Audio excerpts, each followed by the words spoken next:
So there are some signs that things are happening here at St. John. I think if we were to write these signs, we might not say danger construction area. We might say, yay God, construction area. Things are beginning to happen.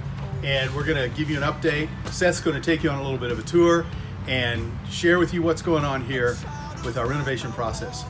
God bless. Hey, it's Seth here at St. John, and I wanted to welcome you to episode 1 of the renovation construction process updates. That's a long title, but hopefully get you lots of information about what's happening here at St. John. Thanks, Pastor Bond, for that great intro, a little context of what we're doing. Keep up, subscribe to this channel, subscribe to this playlist, should I say, subscribe to St. John. You can find out more. So why don't you come with me over here and we can check out the old admin building.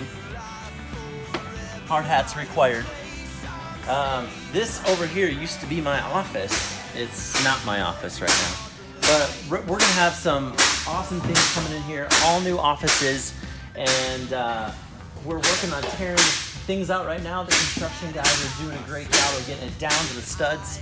And so we're excited for things to come over the next few weeks and Sundays that you come, about other options of parking on this side of campus, off Spring Cypress, because we know that gravel is gonna be blocked off, and we're gonna be excited we get to watch it as it progresses and the parking lot takes shape for future guests and members to park in. We can't wait to see it. Episode 1, see you next week for episode 2 of the renovation process.